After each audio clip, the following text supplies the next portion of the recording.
Armed Services Committee. Congressman, got a lot of stuff I want to go through with you, but let's talk about these ISIS sympathizers here.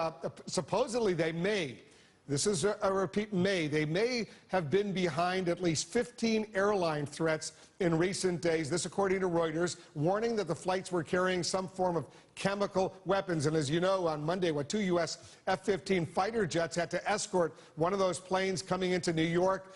It was supposedly threatened. What have you learned about this? What is going on here?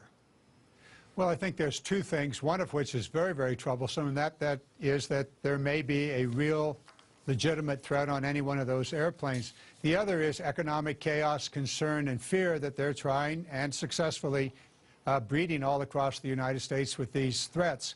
We've often seen these crying wolf episodes in the past. We're going to see more in the future.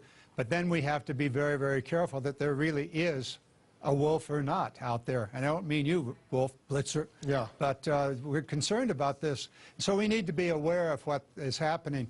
But also we need to be wise. And we've gone through all the way from 9/11, aware of potential threats. We used to have the red, orange levels, yellow levels of concern. I think all of us need to be watching carefully and aware.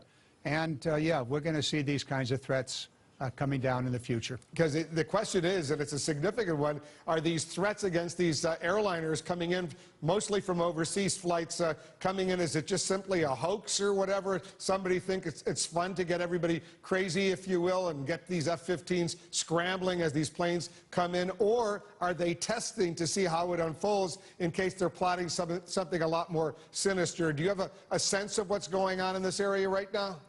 Well, I would suppose it might be both.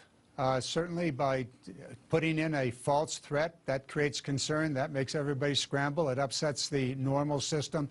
You may see, again, the scrambling of jet fighter planes to escort airplanes in. All of those things upset the normal rhythm of economic and social life. And certainly that is and has been one of the techniques used by terrorists and others who just want to cause trouble. But it could also be a possibility of testing and watching for the response and trying to find the weak spot that might exist.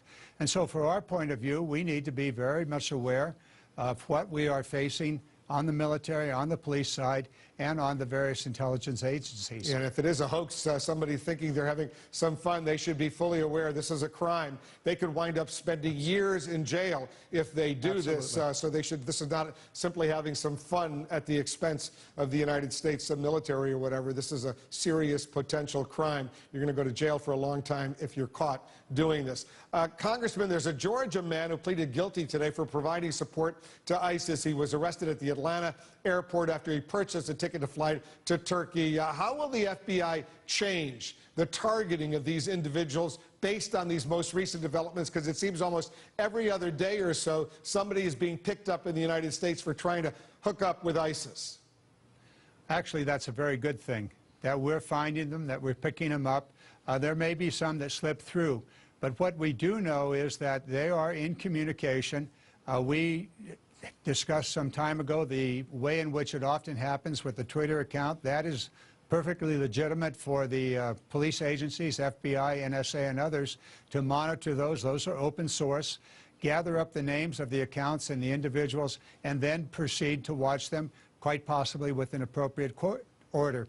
If that's the case, we know where they are, and that's a good thing, to know where they are, to know who they are. And if they're getting on an airplane, well, then you just escort them off to the local prison. Congressman, I want you to stand by. We have much more to talk about.